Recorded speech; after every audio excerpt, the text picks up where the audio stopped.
Muy buen día para todos, y en este video intentaremos ir de la mano con el video que hemos hecho semanas anteriores, donde comentábamos la idea del gran maestro Kevin Spraguet, ¿sí?, en su conferencia dictada, donde esbozaba que básicamente para progresar en ajedrez se necesitaba de métodos, ¿sí?, en particular, esbozado con un entrenamiento organizado, estructurado para poder llegar a mejorar en ajedrez. Y de la mano con eso vamos a presentarles un método basado en la recomendación del gran maestro fallecido en el año 2002, Edmar Mednis, un gran maestro estadounidense, realmente muy didáctico, ha escribido centenares de artículos, que bueno, ya a continuación lo vamos a conocer un poquito más. Básicamente el método va orientado a un libro que él sacó llamado En cómo convertirse en un auténtico jugador de torneo, y este video va dedicado al capítulo número 1, llamado el programa de entrenamiento para la optimización de la capacidad ajedrecística. ¿De qué sirve ver este video o de qué les serviría ver este video? Básicamente los orientaría a qué sería lo importante para poder progresar en ajedrez, qué deberían enfocarse, ¿sí?, a qué deberían dedicarle más tiempo, qué hacer. Y también, bueno, obviamente en este libro se dan unas recomendaciones de libros importantes para entrenar ciertas fases del ajedrez, ya sea tanto en la apertura como en el medio juego y en el final. Así que bueno, vamos a pasar a hablar un poquito sobre la biografía de Edmar. Fue un gran maestro de ajedrez estadounidense de origen letón, ¿sí? Se nacionalizó estadounidense, pero bueno, es nacido en Letonia, perdón. Y bueno, es un muy respetado escritor de ajedrez. Escribió 26 libros de ajedrez y cientos de artículos. Y junto con Robert Byrne, o Robert Byrne, como quieran decirle, comentó muchas partidas para el Informador Ajedrecístico. En 1982 escribió Finales de Torre Prácticos, uno de sus libros de más éxito. Fue segundo en el Campeonato del Mundo Juvenil de 1955, detrás del futuro campeón del mundo, Boris Spassky, haciendo tablas en su partida individual. Fue el primer jugador que batió a Bobby Fischer en un campeonato de ajedrez de los Estados Unidos. Empató en tercer lugar en el Campeonato de los Estados Unidos de 1961 y 1962. Así que bueno, es más o menos un resumen de lo que ha sido su carrera ajedrecística. Obviamente es un entrenador, o fue un entrenador, mejor dicho, muy famoso. Entrenó a muchos talentos estadounidenses. Y bueno, aquí tienen una serie de libros que él escribió, y que bueno, les recomiendo que si no lo han leído, lo busquen, traten de leerlos porque son muy instructivos. Sobre todo les recomiendo El poder del rey en ajedrez, que es un libro muy bueno. Otros libros, por ejemplo, son, bueno, Consejos prácticos para el medio juego, Cómo realizar buenas jugadas en la apertura. El libro que les decía, bueno, El poder del rey en el ajedrez, Consejos prácticos para jugar el final, y Ajedrez estratégico, Cómo dominar el juego cerrado, también otro libro que me encantó muchísimo. La verdad que con ese libro aprendí mucho sobre el juego cerrado, donde, bueno, él explica las diferentes ideas, ¿sí?, de la peón dama, el gambito benco, la defensa inglesa simétrica. Bueno, explica la Grunfeld, ¿sí?, todas las aperturas que podemos encontrar en un juego cerrado, las explica con detalles, más o menos siguiendo los planes, etcétera. Es un libro, muy interesante, que bueno, se los recomiendo que lo lean porque realmente van a aprender muchísimo. Así que bueno, vamos a continuar, vamos exactamente a lo que corresponde al libro. Y bueno, comienza diciendo que el propósito general del programa de entrenamiento que aquí se presenta es desarrollar su capacidad ajedrecística de modo que pueda usted convertirse en un jugador competitivo de éxito. Naturalmente, el mayor progreso lo experimentarán aquellos con mayor talento y que dispongan de tiempo y capacidad para trabajar duro. En otras palabras, el éxito en ajedrez, lo mismo que en otras profesiones, requiere tiempo, esfuerzo y dedicación. Pero estoy convencido de que cualquiera que siga metódicamente este programa podrá conseguir que su capacidad ajedrecística se desarrolle progresivamente. Bueno, básicamente cuando habla de talento no quiere decir que muchos de nosotros no podamos aplicar esto. No tiene nada que ver con eso. Obviamente dice que las personas que son más talentosas le podrán sacar mucho mayor fruto a lo que es este programa de entrenamiento, Pero cualquier ajedrecista, ya sea aquel que esté en 1500 o aquel que esté en 1800 o el que haya superado los 2000, puede utilizar este programa de entrenamiento para elevar su nivel de juego al máximo. Y obviamente estamos hablando acá de que, nuevamente repetir las palabras que bueno, ya Kevin Sprague también decía, que era esfuerzo, dedicación, ¿sí? Trabajar duro en la meta, que bueno, es una de las claves si uno quiere lograr realmente que su nivel y su juego realmente progresen, porque bueno, de otra forma realmente es complicado, ¿sí? Progresar. Los tres elementos que constituyen el programa de Edmar son los siguientes: el juego de torneo, en primer lugar, cuidadoso examen de las partidas jugadas y un programa específico de estudio. Así que bueno, tener en cuenta esto. Juego de torneo. Debe usted participar en torneos por estas razones: para conservar su agudeza competitiva, para mantener a prueba su temple, para tratar de aplicar en la práctica la sabiduría ajedrecística asimilada en el programa de estudio. Esto puede parecer muy tonto, digamos, juego de torneo, porque uno por ahí puede pensar, bueno, yo ya lo sé, sí sé que tengo que participar en torneos, pero créanme que no es tan sencillo como se ve. De hecho, yo les confieso que durante muchísimas oportunidades no he participado en torneos por la sencilla razón de que yo pensaba de que bueno, no estaba preparado para participar en el torneo, tenía miedo por ahí de, no sé, perder puntos de elo, tenía miedo de perder muchas partidas, de pasar vergüenza, por ahí quizás no competía por muchísimos motivos que se me venían en la cabeza, que totalmente eran limitantes, ¿verdad? Porque me estaban impidiendo a mí adquirir lo que, bueno, dicen en el punto número 1, que es conservar la agudeza competitiva. Entonces, bueno, uno al tener pocos torneos, por ahí es como que cuando va a un torneo se encuentra con muchos inconvenientes. Le cuesta manejar el tiempo, no se siente seguro en las partidas. Entonces, bueno, por eso les recomiendo que participen en los torneos, así que no tengan miedo a perder puntos de elo. Además, la única forma, como esboza en el punto número 3, de poder aplicar lo que uno está entrenando es los torneos. Y si uno no se presenta a torneos, ¿cómo puede esperar a aplicar lo que uno va aprendiendo, verdad? Cuando uno entrena. Entonces es imposible. Por eso, bueno, se los recomiendo que no lo tomen a la ligera, presten mucha atención a esto. Traten de mantener un cronograma de torneos en el año, si planificar asistir a varios torneos, así bueno, puedan realmente convertirse en auténticos jugadores de torneos. ¿Cuán a menudo y cuántas partidas debería usted jugar? Bueno, esto depende mucho de su personalidad y enfoque del asunto. Por aquí da un ejemplo de que Mijael Tal solo era feliz cuando jugaba continuamente. Sami Rebeski se cansaba si jugaba más de unos pocos torneos en el año. Para mí, el ciclo ideal es un torneo, seguido de 6 semanas de descanso, revisión y estudio continuado. Para la mayoría de los jugadores, 50 partidas al año son suficientes tanto para conservar la agudeza competitiva como para mejorar su capacidad de juego. Si dispone usted de mucho tiempo, entonces puede jugar más, pero solo si esto no distrae su programa de estudio. Qué importante, porque acá remarca algo muy importante. La última parte que dice, solo si esto no distrae su programa de estudio.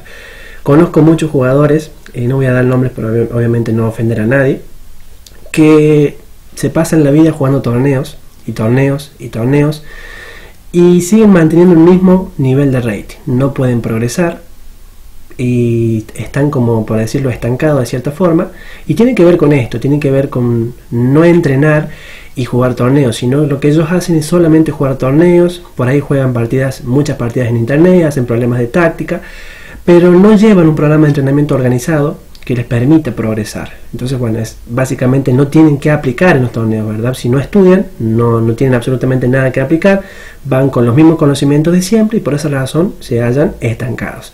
Tengan muy presente esto, sobre todo si se encuentran en un nivel de rating por mucho tiempo y encuentran como que no pueden salir de ese nivel de rating, y quizás tenga que ver con esto, con no llevar un programa de entrenamiento, con no entrenar de la manera adecuada. Bueno, vamos a continuar.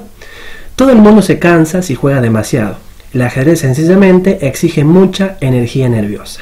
Y algo muy importante que lo remarco con color porque creo que es la clave: nadie puede jugar con éxito al ajedrez si juega continuamente. Si usted comienza a observar durante una serie de partidas que su mente ha dejado de funcionar de forma normal, con momentos de ceguera y jugadas inexplicables apareciendo con cierta regularidad, esto significa que está usted ajedrecísticamente saturado. Tómese un descanso de al menos 2 semanas. Como se podrán dar cuenta, el descanso es muy importante en ajedrez, como así también, obviamente, dedicar cierto tiempo a poder analizar nuestras partidas, donde también vamos a sacar muchos frutos. Voy a añadir una nota personal. Para mí el signo revelador de que estoy saturado es cuando comienzo a omitir sencillas jugadas tácticas. Parece ser que la mente retiene suficientes conocimientos como para evitar problemas buscando la alta estrategia. Sin embargo, se supone que la mente es capaz de calcular tácticas simples de forma automática. Pero cuando está demasiado cansada, aparentemente no puede llevar a cabo esta función automática. Así que bueno, una forma que él encontró cuando competía de detectar que bueno, su mente ya le pedía descanso. Bueno, continuamos. El paso número 2, cuidadoso examen de las partidas jugadas. Ya lo hemos mencionado creo muchísimas veces, pero bueno, aquí también lo remarca. Muchos de nosotros estamos familiarizados con jugadores habituales que acuden día a día a jugar en salas de ajedrez y nunca progresan. Jugar sin una revisión crítica de sus propias habilidades no les llevará a ningún sitio. Un examen de sus partidas les llevará a determinadas conclusiones y quizá a la revisión de sus variantes de apertura preferidas, la estrategia del medio juego y algunas inesperadas posibilidades tácticas saldrán entonces a la superficie. Los finales le ofrecerán la oportunidad de aplicar tanto los principios generales como su técnica específica para el final. Los factores psicológicos deberían tenerse en cuenta. ¿Se sintió usted a gusto durante la partida? ¿Y cómo evolucionaron sus sensaciones a medida que la partida avanzaba? También deben tenerse presentes todos los demás factores: presión del tiempo, la suya y la de su adversario, momentos de descuido, cansancio físico, mental, etc. No solo un examen de todo ello le ayudará a conocerse mejor como ajedrecista, sino que también mejorará su capacidad analítica general. Bueno, básicamente creo ya haber mencionado bastante de esto, sobre todo cuando hablamos de que deberían hacer notas como una técnica para aprender desde las propias partidas, y esto tiene que ver también con eso. Básicamente estar atento a todo lo que a uno le pasa cuando obviamente juega una partida, no solo en el aspecto del juego, sino también a nivel físico, mental, psicológico, ¿sí? Son muchas de las cosas que por ahí a uno le van a ayudar a progresar. Jugadores que han hecho esto para progresar, bueno, vamos a mencionar Kasparov, ¿sí? Quizás un emblema del ajedrez, pero bueno, creo que todos, Botvinnik, ¿sí? Todos los jugadores fuertes y campeones mundiales del pasado utilizaron esta técnica para poder progresar en ajedrez. Y bueno, hoy en día con el apoyo de las máquinas es mucho más fácil por ahí ver el error, ¿verdad? Porque bueno, estamos ante un nivel de perfección casi perfecto, ¿verdad? Valga la redundancia. Así que bueno, deberíamos aprovechar un poco más las máquinas en el buen sentido, ¿sí? Poder sacar provecho de una manera beneficiosa para poder progresar en el ajedrez. Así que bueno, ese es el paso número 2. También remarca que cada partida debería analizarse desde un punto de vista estrictamente personal. Después de todo, usted lo hace exclusivamente para su propio y futuro beneficio. Algo muy importante: no juegue más partidas de aquellas que pueda usted examinar y analizar. De otro modo, la voluntad de juego simplemente le agotará y no podrá usted ser productivo. Bien, entonces, háganse una pregunta. ¿Sí? Cuando juegan en chess.com, en chess24, en Lichess, bueno, donde jueguen, ¿cuántas partidas pensadas juego? Y de las partidas pensadas que juego, ¿analizo la mayoría de las partidas que juego o solamente un número muy pequeño? Y ahí quizás vayan a encontrar una falla que puede o no estar en lo que tiene que ver también con su entrenamiento. Es muy importante analizar las partidas que juegan, no solo a nivel profesional presentándose en torneos, sino también cuando juegan por ahí por internet. Es muy importante aprender y mejorar en la apertura, en el manejo de los finales, en la estrategia del medio juego, en la táctica, ¿sí? Que nos van a servir muchísimo para, obviamente, poder seguir progresando. ¿Cuánto tiempo debería invertir en analizar cada partida? Bueno, eso depende tanto de la complejidad de la partida como de su propio temperamento. Su objetivo debería ser conseguir una clara comprensión de todas las fases importantes. No creo que nada que valga la pena pueda llevarse a cabo en 1 hora o menos. En general debería usted planificarse para invertir un mínimo de 2 horas por partida. Aquí tengo que añadir que de vez en cuando surgirán posiciones que se le aparecerán como insolubles. En esos casos, deje de golpearse la cabeza contra un muro, detenga su análisis y continúe con otros aspectos de su programa de estudio. A medida que su habilidad ajedrecística se desarrolle, comprobará cómo tales posiciones insolubles se van haciendo más escasas. Bueno, para aclarar la última parte que está remarcada en color, habrá posiciones cuando analicen una partida que jugaron que no la van a entender. Quizás hable por ahí, no sé, de la planificación a un nivel abstracto, ¿verdad? Llevar una pieza de un flanco a otro, o manejar un centro cerrado y un centro abierto. Y si somos jugadores, por ejemplo, que tenemos 1500 de elo, no vamos a entender por ahí el mejorar una pieza, ¿sí? O por ahí planes complejos que requieren un poco más de conocimiento ajedrecístico. Entonces, cuando tengamos el suficiente conocimiento en su momento, podremos entender lo que antes no entendimos. Vamos a analizar la misma partida luego de 2 años o de 2 años y medio o de 3, y recién vamos a poder comprender, claro, acá me equivoqué cuando tenía 1500 porque, bueno, no mejoré tal pieza. Entonces ya vamos a comprender con otra agudeza, ¿verdad? Ajedrecística, porque, bueno, obviamente vamos a tener un nivel de conocimiento superior al que, bueno, tenemos en ese momento. Por eso no se golpeen la cabeza contra un muro, si no se exijan, si no pueden, obviamente tienen que ver con que su conocimiento no es el apropiado, ¿sí? Analicen las partidas hasta donde les dé y continúen, traten de sacar provecho en su momento de lo que, bueno, obviamente pudieron. Muy importante lo que remarca aquí el gran maestro. Tengan en cuenta que Edmar era un entrenador, con lo cual todo lo que él habla va orientado a eso, ¿sí? Es muy didacta. Y el programa de estudio, que, bueno, es la fase importantísima, seguramente lo que todo el mundo quiere saber, ¿verdad? Cualquiera que desee convertirse en un buen jugador y seguir siéndolo, no hay ningún sustituto posible al trabajo personal. La explosión del conocimiento actual significa que todos nosotros debemos correr más para mantenernos a la par. Un programa progresivo, tal como lo entendemos, consta de las 3 siguientes partes, ¿sí? En primer lugar, las aperturas. En segundo lugar, los finales. Y en tercer lugar, lo que yo llamo el conocimiento de ajedrez. En lo referente a las aperturas, la partida comienza en la apertura y es imperativo que usted obtenga una posición razonable para el inminente medio juego. Estudiar aperturas no significa en absoluto memorizar variantes de apertura. De hecho, tal memorización es por lo general una absoluta y contraproducente pérdida de tiempo. El primero y más importante objetivo es entender realmente qué está pasando en la variante que estudiemos. Solo una vez asimilados los conceptos podrá usted tratar de retener memorizando las líneas y variantes específicas. En las variantes estratégicas, la cantidad de memorización ciega que se requiere es relativamente pequeña. Sin embargo, para entrar en ambiguas variantes tácticas, como por ejemplo el Najdorf en la siciliana, cuando las blancas juegan alfil c4 o alfil g5, se requiere una capacidad de memorización realmente brutal.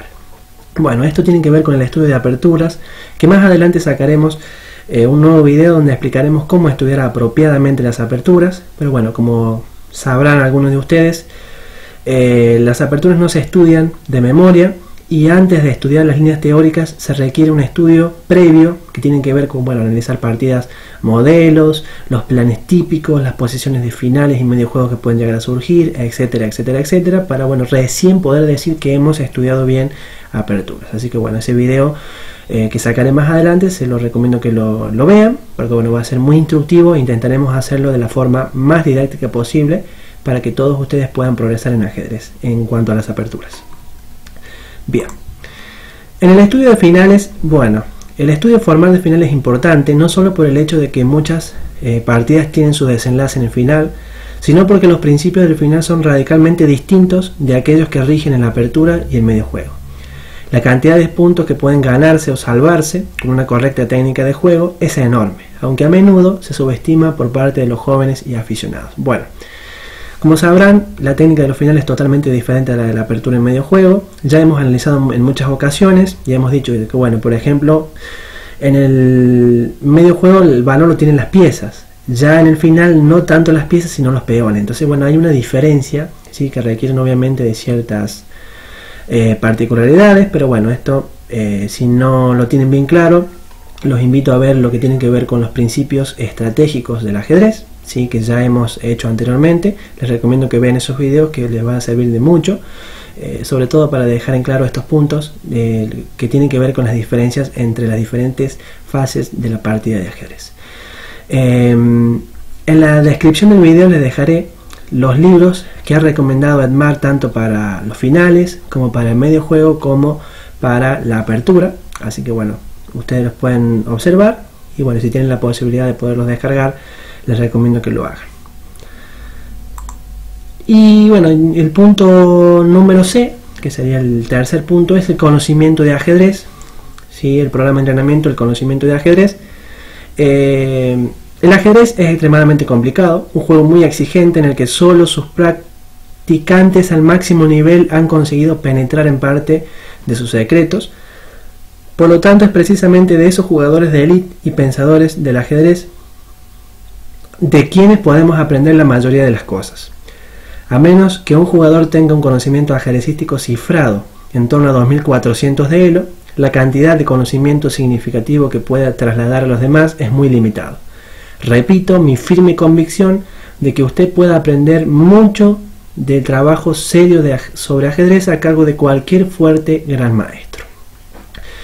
Básicamente traducido al español sería que, bueno, conseguirse cualquier libro bueno de un gran maestro bastante fuerte que haya hablado sobre la estrategia, ¿sí?, del ajedrez, realmente les va a ayudar a progresar muchísimo en lo que tiene que ver en el conocimiento y penetrar aún más en, bueno, obviamente la complejidad de lo que es el medio juego de ajedrez, que bueno, quizás es una de las fases más difíciles de manejar y que bueno, requiere de tiempo, requiere de práctica, requiere de tantas cosas para poder uno recién decir que bueno, juegan más o menos decente al ajedrez. Así que bueno, eso sería lo que aquí dice el gran maestro Edmar.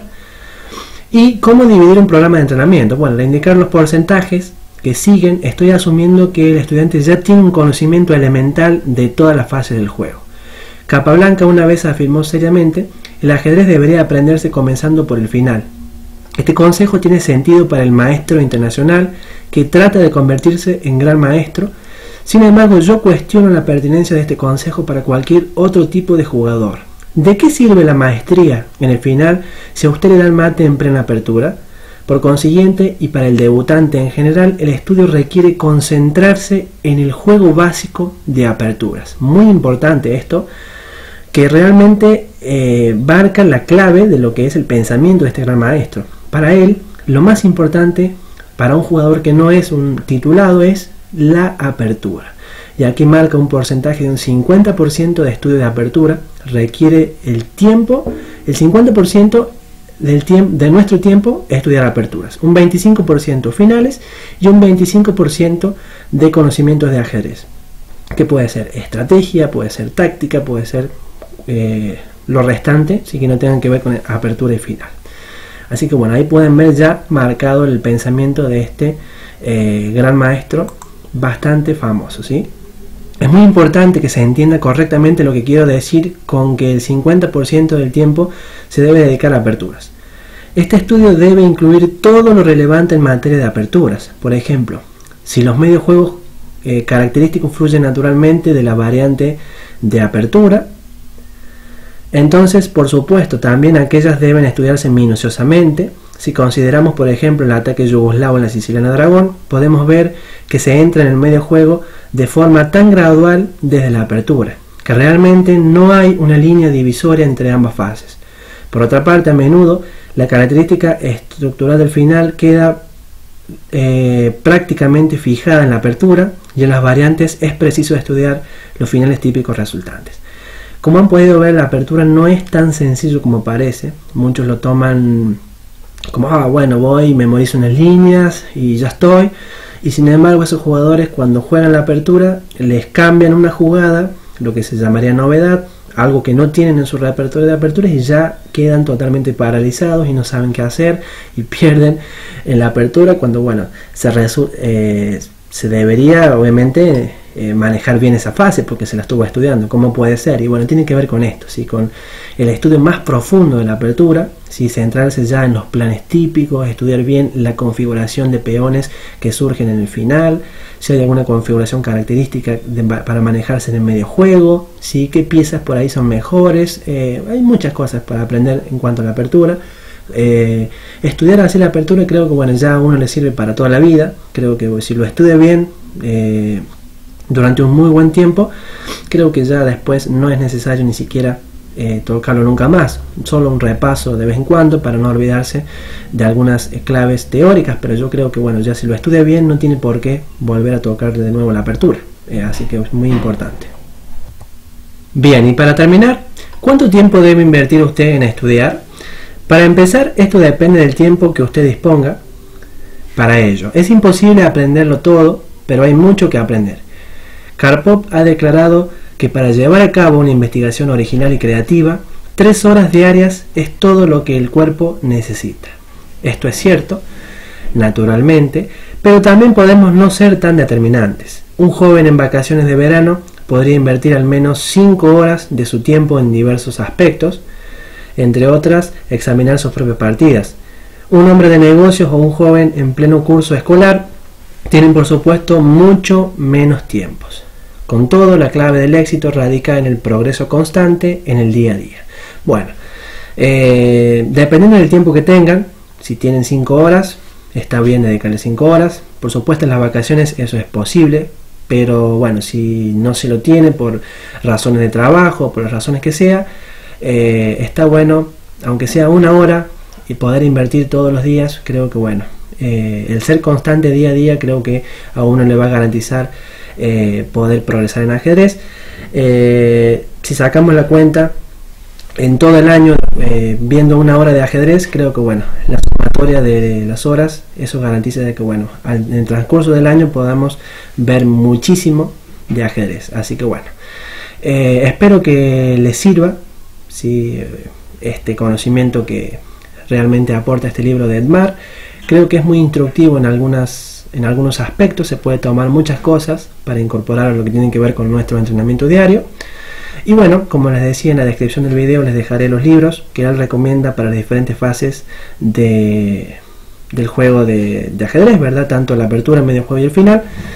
Y bueno, espero sus comentarios, si les gustó, si no les gustó, si les pareció interesante, o bueno, obviamente si no les gustó también quiero ver comentarios y la razón de por qué no les gustó, si es que así fue.